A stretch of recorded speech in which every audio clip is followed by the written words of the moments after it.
Okay folks, back at you with another video. In case you haven't noticed, I'm inside.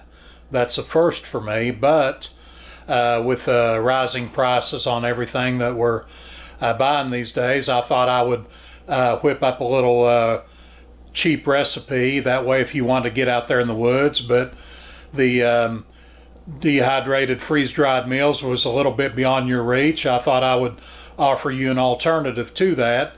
And today we're going to be making Erbswurst. Okay, here are the main ingredients for Erbswurst. It goes for bacon, but I didn't have store-bought bacon. What I do have is a fresh side of pork, and I buy this from my local farm. And I always try to buy local if I possibly can. The recipe also calls for dried split peas. But I have a wasabi pea here, and these are dried. Also bought from a local halfway market. So I'm going to use that instead. And then it calls for a medium onion, and it calls for a little bit of salt.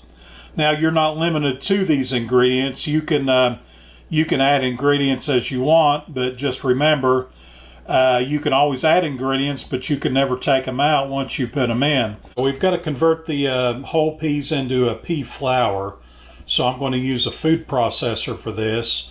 But I'm going to start with this amount here, and we'll see how much this yields after we grind it up into flour. Okay, we've got our pea flour all ground up. It's not perfectly ground, but I think it'll be good enough for our purpose here today. Now we need to chop up our onion here. Okay, the next step, we're going to take our fresh side pork here.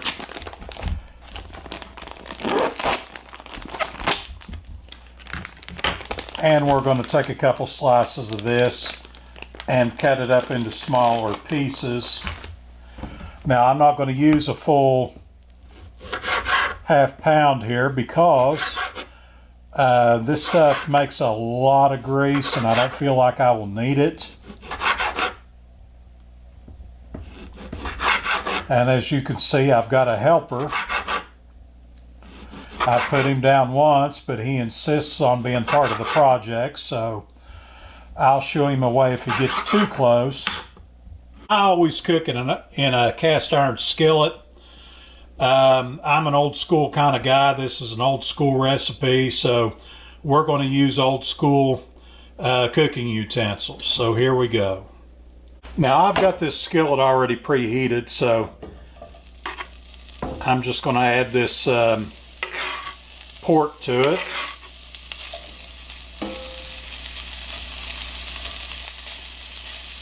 And we've already got him sizzling. Okay, and we'll just give that a few minutes and let that bacon brown up, and then we'll add our onions.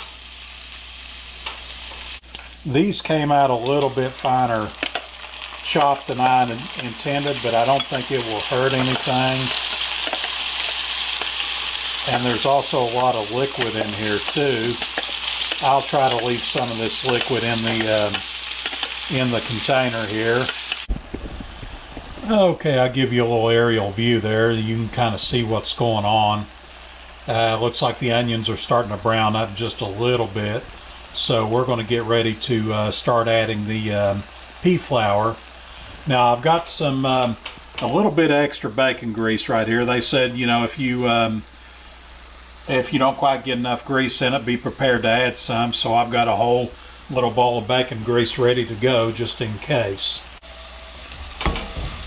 Now what I did learn was that the finished product should be about the consistency of a cookie dough. So that's kind of what we're going for. This fresh side of pork doesn't have any kind of salt curing or smoking or any kind of preservative there. So I want to add some of this good salt from J.Q. Dickinson. Okay, so what I'm going to do here is that it calls to be rolled up in a piece of parchment paper. So what I'm going to do is I put down a little layer of the pea flour. I'm going to try to get it a little bit thicker because this gets rolled up in the paper. So I'm going to see if I can't get this mixed up good. Okay, now comes the sausage part. What we're going to do, see if we can't compress him like so into a sausage shape. And the original recipe called for string, but I'm going to use repurpose an old bread tie here.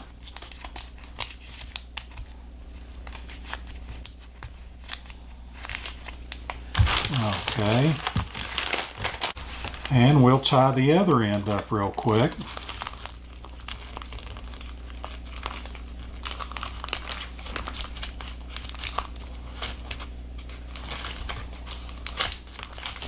Okay, now it says to store this in a cool, dry place for a couple of days and let it set up good. So I'm going to put this in the refrigerator and for a couple of days, and we'll take it out and look at it later. Okay, folks, we're back after it again. We're out here at Beach Fork, and I said we because I've got my number one hiking partner that's come with me this time. We're going to do a little short 3-mile day hike just to walk off some of that Thanksgiving turkey. And we've also got another purpose out here. I made up a batch of Erbswurst, and Erbswurst is built as like a portable soup type of thing. So we're going to test the portability on it. And here we have it right here. I know you can't feel it, but it's very firm to the touch. I've let that sit in the refrigerator for about 4 days, and it's firmed up very nicely. And I'm going to put it here in the pack, and we're going to take it on this 3-mile hike, and then after that, we're going to try it out to see how it tastes.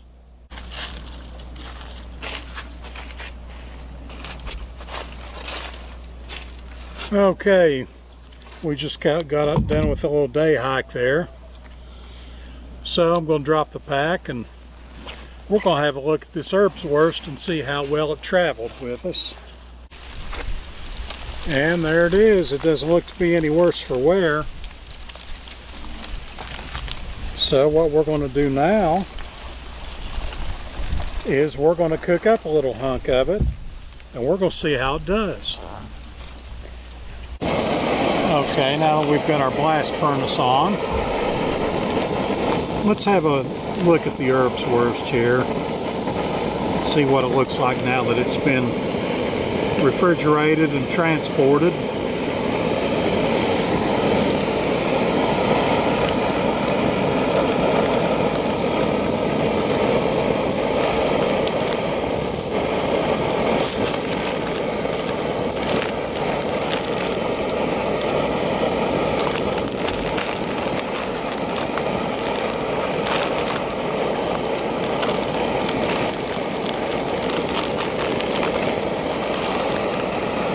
Okay, it's a wee bit crumbly in there, but that's okay. You can see the where the fat is from the pork. So we'll just cut off a hunk of that once our water comes up to boil. And it smells good, I can tell you that. Okay, let's have a look at our water here. It's starting to come up to a boil. It's not a rolling boil yet, but we'll call that close enough. So what I'm going to do here is take a big hunk of this.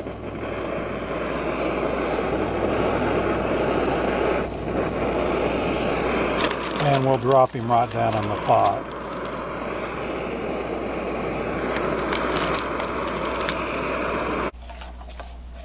It's thoroughly mixed in here. We've got a little bit of A little bit of froth on there. Let's see if I can't bring you down here to have a closer look.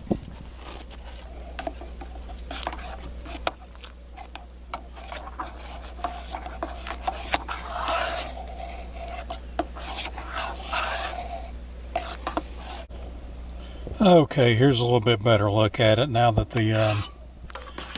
it's cooled off a bit. You can see the hunks of onion, a little bit of that pork in there. And I made something else. I made a form of hardtack. It's called Zwieback, and it's also something that the German soldiers used to eat too. So we're going to drop a couple of them in here because they are very, very hard, and see if this won't soften them up a little bit.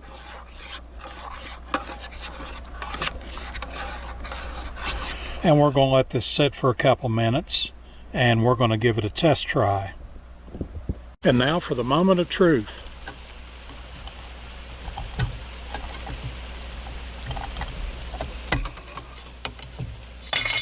Oop.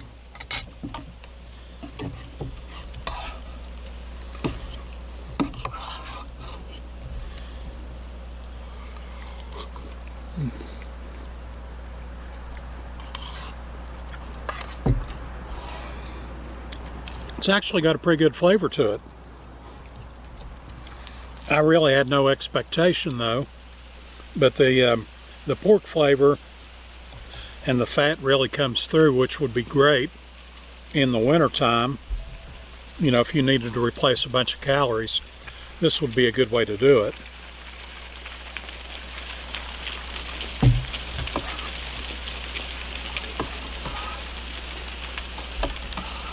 And the Zwieback is softened up nicely, so you don't have to worry about chipping a tooth whenever you bite into that.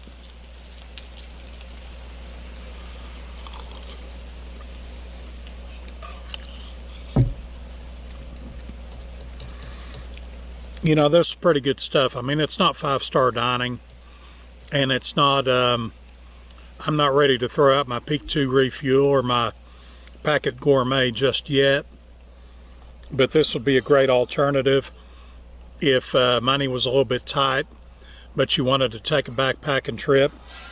You could totally do this. What do you think about it? It smells great. I'm not particularly fond of peas, but it does smell good. And the crackers were excellent. You want to try a bite of it? Now, folks, we're going to find out.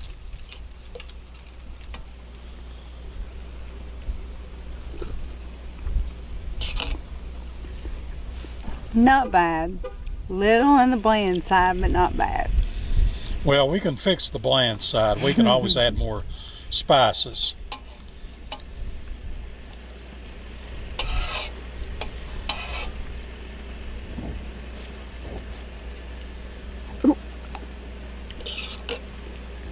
A little on the hot side too. There you have it, folks. We'll talk to you next time.